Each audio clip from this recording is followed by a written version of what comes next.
other shows we have for you to enjoy at myclassicradio.net. The Avengers was most certainly not a household name in South Africa prior to the radio series.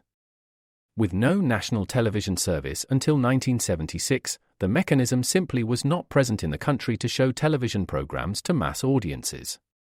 While many other countries reveled in the filmed adventures of John Steed and company, South Africa was not equipped to join in the fun.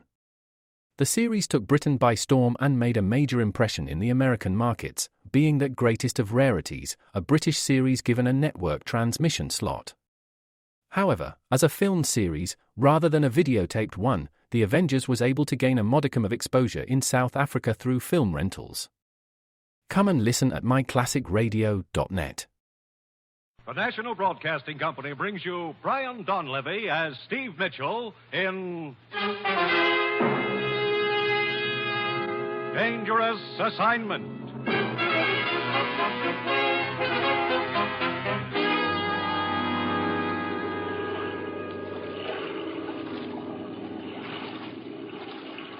Over here. Here I am with the boat. Swim over this way. Here, let me help you, Eyeball. Give me your hand. Come on. Up you come. You set the charge of nitroglycerin? Good. And no one saw you leave the ship?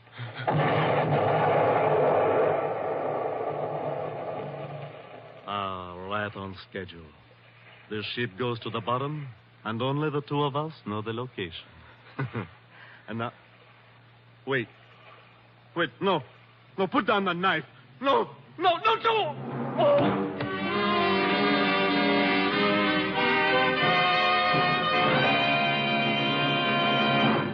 3 ships sunk in 2 weeks, Steve. And the last one cost the lives of 6 passengers. But, Commissioner, why send me halfway around the world just because 3 ships were sunk? Steve, those ships carried U.S. rehabilitation supplies. I see. Now, as usual, you'll pose as a foreign correspondent. Here's your press credentials, Steve. Your passport and plane ticket. Ruth, did you say plane ticket? You take off in 2 hours. Now, look, I was figuring on a little deal. Can't it wait till tomorrow? No, it can't wait. And that's another thing, Steve. On this assignment, there's to be no women and no gambling. It's strictly business. Dangerous business. Okay, Commissioner. All right, Steve.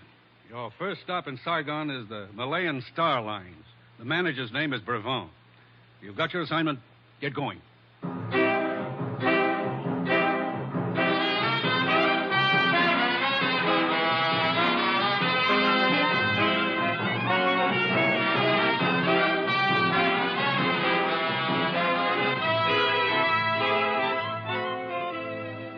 You've seen him in The Great McGinty, as Major Devereaux in Wake Island, as Trampas in The Virginian.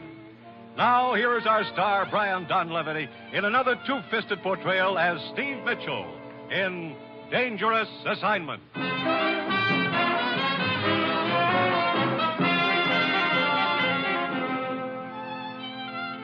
The time, now. The place, Saigon, inscrutable city of the Orient, where the ancient and the modern rub elbows in the narrow, crowded streets. Saigon, city of intrigue, of shadows, of forgotten men, of danger.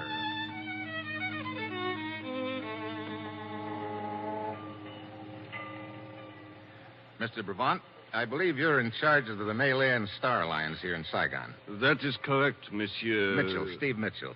I'm a foreign correspondent. I just flew in. I'd like an interview. There's not much of which to talk. 3 ships of our line sailed for Singapore. The first night out, an explosion, they're gone. Just like that, huh? Oui, just like that. Could I take a look at the passenger list for those 3 ships? Certainly. I have them on my desk. Thank you. You don't carry many passengers. Only a few. Any survivors? From the first sinking, none. From the third sinking, also none. How about the second? 1. Who is it? An Englishman named Dixon, the cook. Is he around anywhere? I'd like to talk to him. Aran, tell the Englishman Dixon to come to my office. Most of your crews have been with the line quite a while?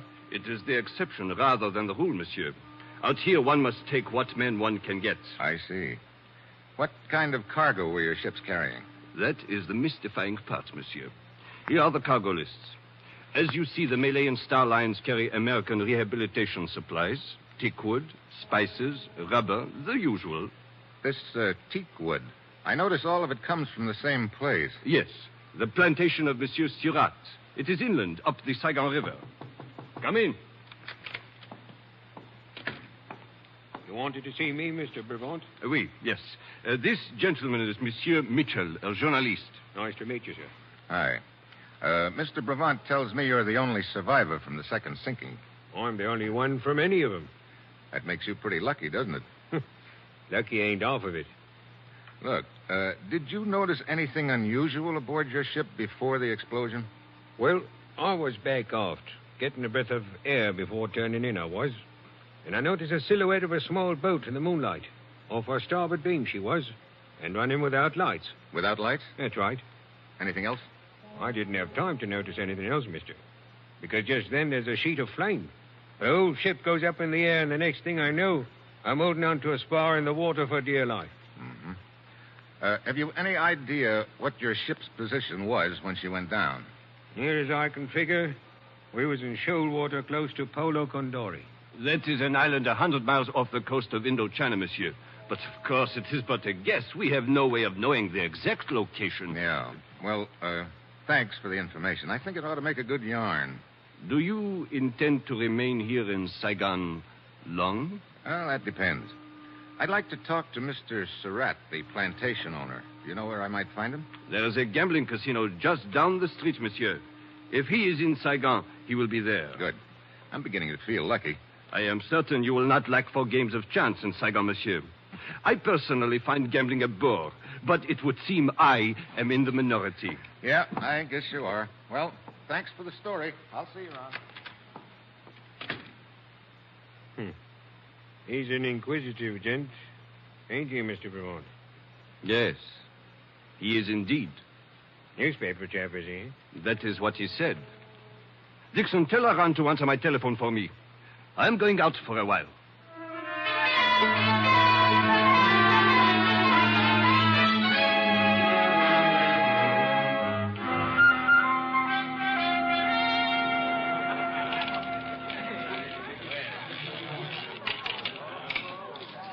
Right. Even. Sorry, monsieur. You lose again. Look, this game is slow death. Haven't you got something with a little more action in it? And monsieur would perhaps prefer the dice table downstairs. That's a thought. Thanks. Oh! I beg your pardon. Oh, no, it is my fault, monsieur. Let me pick up your stick. Oh, you are most kind, monsieur. It was very clumsy of me. As a matter of fact, I bumped into you deliberately. It was the only way I could think of to meet you. Monsieur has a ready wit. All bets down. If you're looking for something to tack on after the monsieur, it's Mitchell. Steve Mitchell. They call me Leanna, monsieur. They picked a nice name. Well, here are your chips. You pick up my chips and my luck with them. You must allow me to buy you a drink, huh? You see, I am superstitious. Good. So am I. And having a drink with you is suddenly a superstition of mine. Let us go to the bar. Liana.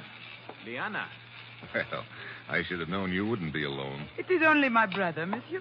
Oh, where are you going, Liana? It is all right, Matika. I'm sure the American will take good care of me. Monsieur Steve Mitchell, my brother, Matik. Hello. Oh, your servant, Effendi. Here, Matik, you play some of my chips now while we have our drink. Come along, Steve. You live here in Saigon, Liana? For the most part. But I'm restless. I travel a lot. Tomorrow night I leave for Singapore. Oh? I guess my luck hasn't changed after all. I will not be gone long. How are you going to Singapore? I travel by tramp steamer. It is not so boring. Oh, not on the Malay Star Lines. Why, yes. Ah, here we are.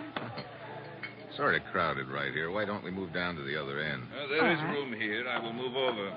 Oh, thank you. No trouble, sir. No trouble at all. What will you have, Stephen? Bourbon and... Hey, What is it? I just saw someone I know, Liana. Excuse me just a minute. Of course.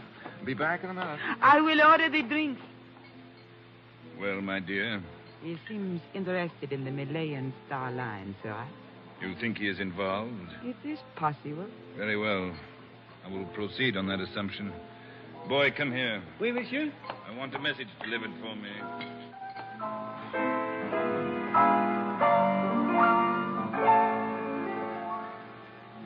Good evening, Mr. Brevant. Oh, Monsieur Mitchell, is it not? Have you written your story yet? Not yet. I'm a little surprised to see you here at the casino. When we talked this afternoon, you told me gambling bored you. It does. But I do find interest in observing gamblers, monsieur. Particularly when high stakes are involved. Oh? Monsieur, I congratulate you on the speed with which you have made yourself acquainted in Saigon. What do you mean? Did I not observe you conversing at the bar with Surat? Surat? The stout gentleman. You mean the guy who was standing next to me, the one with the face like a toad? Your description does not flatter him, but it is accurate. Well, thanks, Surat. I'll see you around. Undoubtedly, monsieur.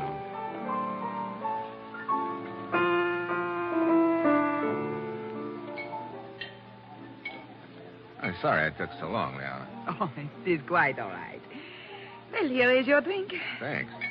Say, what happened to the guy who was next to me here, the one who moved over to make room? Huh? Oh, I do not know, Steve. I was not noticing. Surat.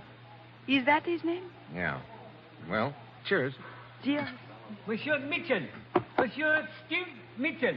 Over here, boy. You are a busy man, Steve. I seem to be. Monsieur Mitchell? Yeah, what is it? You are wanted outside, monsieur. Oh? By whom? Oh, he not give name, monsieur. But he say quite urgent. Okay. Here. Oh, thank you, monsieur. Leona. I know. You will be gone but a minute. Yes, I will wait for you.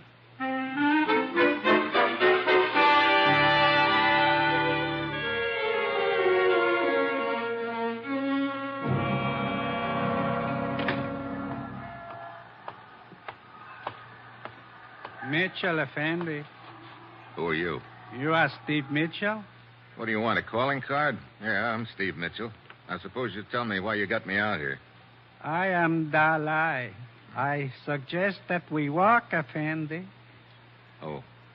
You always suggest with a gun, Dalai? When it is necessary, Effendi. Come. Mind telling me where we're going? Certainly not. Right around the corner here and into the alley. Cozy in here. And dark, Effendi.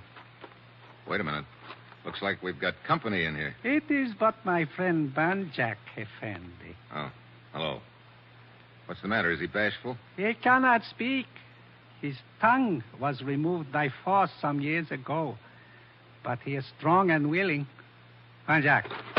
Why, you... That reminder from Banjak will serve to open the conversation. Look, I don't know what this is all about. To be brief, Effendi, you have information which I require.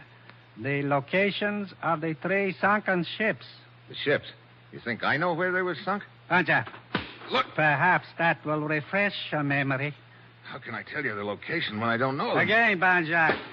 I tell you, this wasn't going to do you any good. I don't know where those ships were sunk. Very well. If you intend to be stubborn, you may proceed, Banjak. I told you not to resist. Well, you think I'm going to stand here and let this big ape make mincemeat out of me? Very well, Effendi. It is a pity the Effendi bleeds so easily, Banjak. But I must not deprive you of extended enjoyment. You may kick him. I will tell you when to stop.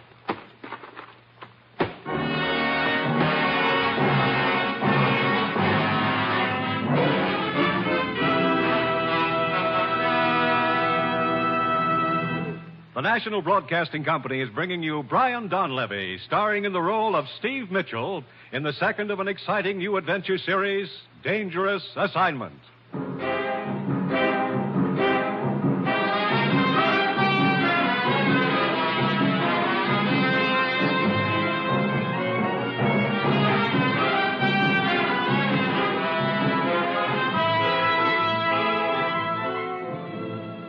The time, the next morning.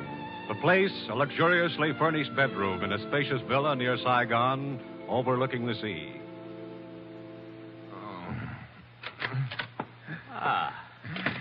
You are awake at last, Effendi. If you can call it that. Well, hey, wait a minute. You're Liana's brother, aren't you? Matik, your servant, Effendi. Look, would you mind telling me how I got into this harem? You are in the house of my sister, Liana. How did I get here? Well, Liana became worried when you did not return to the casino last night. We went outside to look for you and found you crawling out of the alley, badly beaten. So we brought you home with us. You are all bloody. How do you feel now? All bloody? Hey, help me out of this mink-lined cradle, will you? Oh, of course. Where are my pants? Hey, wait a minute. No. It was I who put you to bed, Effendi. And here are your pants. Oh, thanks. Where's Liana? Swimming in the ocean. Come, you can see her out the window. Hey, she's quite a swimmer, isn't she? Does she always swim out that far? Oh, yes. Every morning. Well, I'm not that ambitious this morning, but a dip would do me good.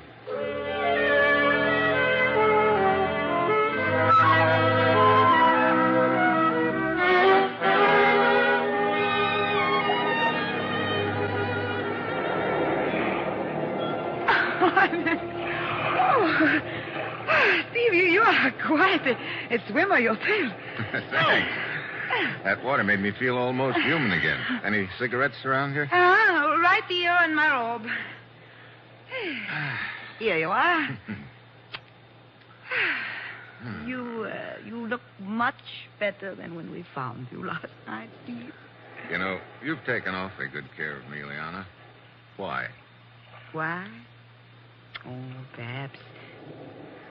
Perhaps there have been so many places, many times, many men in my life. And with me, there's always been the same.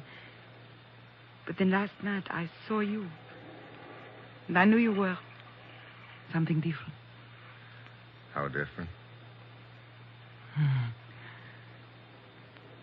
Does that make your bruises feel better? It helps. You know, that's a kind of medicine I could get addicted to, Liana. Perhaps when I return from Singapore, there will be more time to become addicted. Maybe. When do you sail? At 8 tonight. On the Malayan Queen. I guess my luck's still no good. Okay, look, I gotta go back to my hotel and pick up a change of clothes. But anyway, I'll be down to see you off tonight.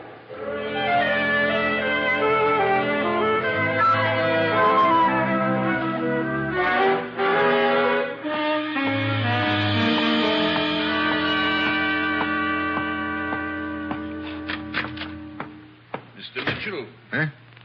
Hey, how'd you get in here? I'm Surratt. I learned you were registered at this hotel, so I took the liberty of waiting here in your room.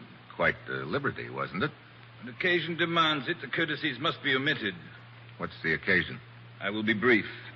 Mr. Mitchell, I will assume you are a man who is interested in money. That's a safe assumption, Surratt. I believe you're in possession of certain information which is of value to me. Here we go again. Sir?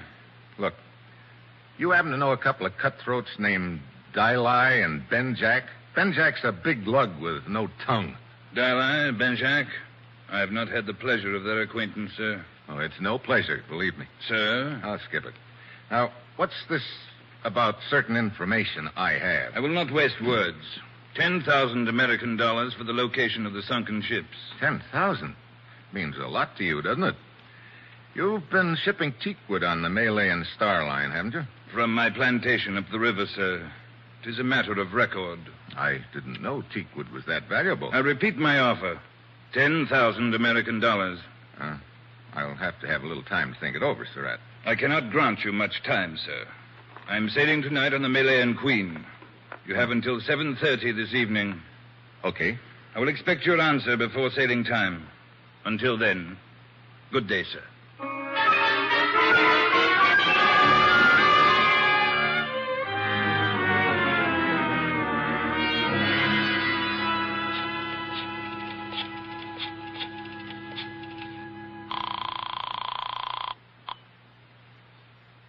Malayan Star Line. Mr. Brevant, please. I am sorry, sir, but he's gone. Gone? Yes, sir, on a business trip. He is sailing in half an hour on the Malayan Queen. Could you get word to him that... never mind. I'll call you back. Come in. Mitchell. Dixon, what's the matter? Knife in my back. What happened? Malayan Queen. Ready to sail. Yeah, I know. I saw someone go aboard. That was on the other ship. You mean the ship that was sunk? Yes. Who was it? Followed me here and stabbed me. Who stabbed you? Dixon! Dixon!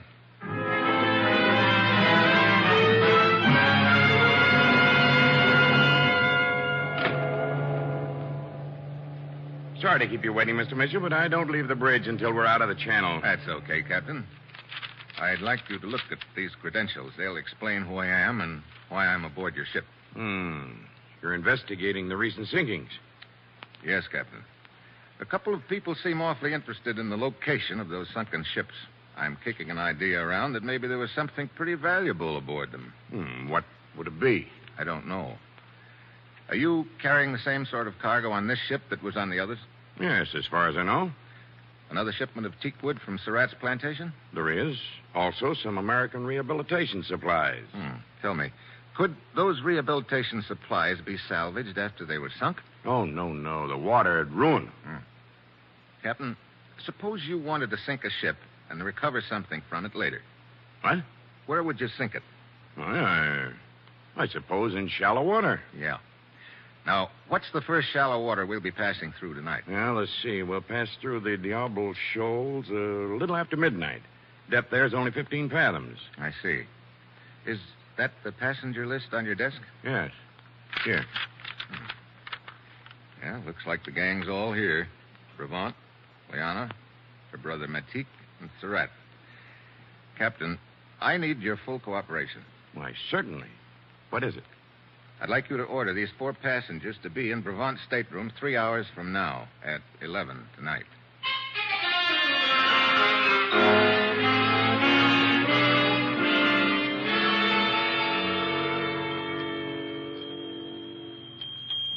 Brevant, I demand an explanation of this, being hauled up to your cabin like a common criminal. But, Monsieur Surratt, I am as much in the dark as you. I do not think it necessary to point out that this maid cost you my business, Brevant. If you would only tell us the reason for all this, Effendi Brevant. Matik, I'm sure there must be a good reason for all this. If we are but patient, we will learn what it is. Here is the man who is responsible, Monsieur Mitchell. Steve! Hello, Liana. Matik. Your servant, Effendi. Good evening, sir. Surratt. Apparently you forgot our appointment, Mr. Mitchell. I didn't forget it. I had a couple of other things to take care of. Perhaps, sir, you'll be good enough to explain what this is all about. Sure, I'll explain. I'll make it short. I think one of you is responsible for the sinkings of those 3 ships. You are joking, Steve. Sorry, Liana. But to suggest that I could have anything to do with it. You're a good swimmer. I'm afraid I'll have to count you in. Oh, it is so ridiculous to think that I or my brother could be involved in such a thing. You make a serious charge against us, Effendi.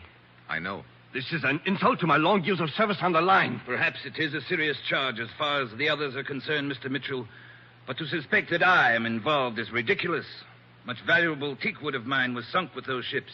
Yeah. And maybe it's more valuable than I thought at first. What do you mean by that, sir? I'll let it ride for the time being, because I've got another piece of news for you. Of course, it isn't really news to one of you. What do you mean, Steve? There was a ship's cook named Dixon, survivor of one of the sinkings. Tonight, he saw one of you come aboard. He recognized you as being on that other ship, so whichever one of you it was killed him to shut his mouth. I assure you this is the first of these ships I have been aboard, sir, and also the last. One of you 4 is the killer and dynamiter. That person has a bomb planted on this ship and plans to dive overboard before the explosion. And that explosion is due for about midnight, 45 minutes from now. Steve, this is ridiculous. Is it? Just keep your eyes on that clock, all of you. Nobody's going to leave this cabin for the next 45 minutes. We're going to sweat it out together, just watching that minute hand creep around to midnight.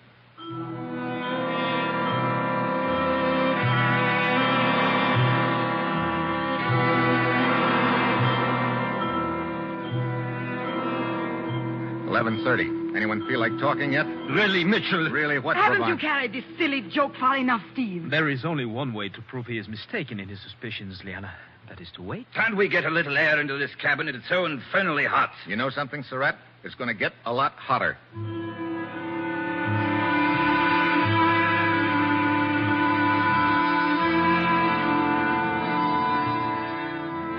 Seven minutes to midnight. We reach shallow water in about 10 minutes. That means 10 minutes before the ship gets blown up. Anybody's tongue loosening up? Surratt? I demand to be released from this pest hole. Brabant? You must be insane. Liana? Think I once considered you... Yeah, save the romance. Matik, how about you? You feel like talking? When one knows nothing, one can say nothing, Effendi. Okay, keep watching that minute hand,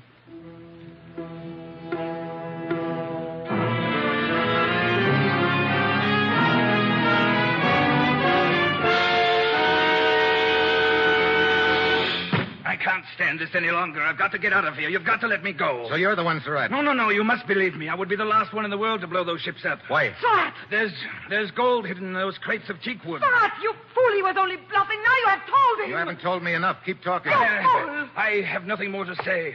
Look, Surratt, 3 ships have been sunk on account of this. Now open up. Start talking. No. You better talk before I beat it out of you. Now spill it. All right. During the war, an air raid, a ship carrying gold bullion steamed up the river to escape. But it was sunk near my plantation. I think I can take it from there. You recovered the gold, and this is the way you've been sneaking it out of Indochina, huh? Hidden in crates of teakwood? Yes, it was Liana's Shut idea. up, Surratt! But someone must have found out about the gold and has been sinking the ships. Yeah, in shallow water so they can get the gold later. Effendi Mitchell, now that we know Surratt is guilty, you will please allow me to leave. I have a headache. Mitchell, it is almost midnight. Yeah, nobody's leaving until I find out who's mined this ship. Effendi Mitchell, You keep looking at your watch, Matik. Why? Matik, what is the Matik, you didn't. You did. You put the explosives on this ship, too. You were going to jump overboard and leave me here, you fool. Where'd you plant it, Matik? Where did you plant it? Let me out of here. You're not going anywhere. The nitroglycerin will explode in 2 minutes. Matik, you sank those ships. You and Liana betrayed me. Very well. Surratt, put that gun away. Surratt! And for you, Liana. Grab that gun, Brabant. Wait. Matik, where's the nitroglycerin? Where is it? Surratt, you jughead. You killed the only man who knew where it was hidden. We've got 1 minute and 50 seconds to find that nitro. Genius. Any ideas, Brabant? Matik could not have put it below decks. Men are stationed all over the ship. It must be in this cabin. Come on. What? Get back, Brabant. Which? Take that side of the room. I'll take this. All right. It's got to be in here somewhere. It's got to be. There's nothing over here, Mitchell. Wait a minute. Listen. There's something kicking. Yes, I hear it. Under the bunk. Look, that black suitcase. Easy. Oh, it's overboard. Throw it overboard quick. Yeah, I got to get out of the way, Brabant. I got to get it over the rail. Hurry, Mitchell, hurry. Only a few seconds more, it will explode. Throw it as far as you can. You don't have to tell me that. Hit the deck. Mitchell! Are you all right, Mitchell? Yeah. Except that I'm about 5 years older, Captain. Whew. That was close. Yeah, too close. Probably buckled a few of the ship's plates. Well, you better put Surratt under arrest. You can turn him over to the authorities when the ship reaches port. Yeah. Chances of getting the gold that's already been sunk are pretty slim, but there's probably a lot of it still at Surratt's plantation. The government can check that. Mitchell, allow me to say, I have never seen one so calm in the face of danger. All the time we were waiting in my cabin after I realized what your plan was, my heart was in my throat. You think mine wasn't? It was choking me. Look at me, Brabant. I look like a fairly intelligent guy, don't I? Well, yes, of course. With a normal assortment of brains. Certainly. And a reasonable amount of common sense. But of course. And will you tell me something? What is it? Why did I ever get myself mixed up in a job like this?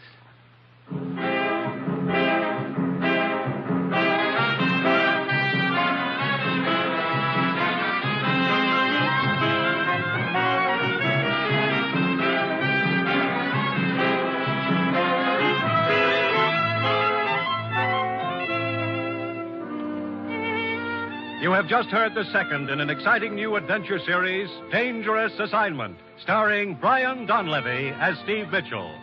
Dangerous Assignment is written by Bob Reif and directed by Bill Karn, with music by Bruce Ashley. Be with us again next week at this same time when Brian Donlevy, starring as Steve Mitchell, will embark on another Dangerous Assignment.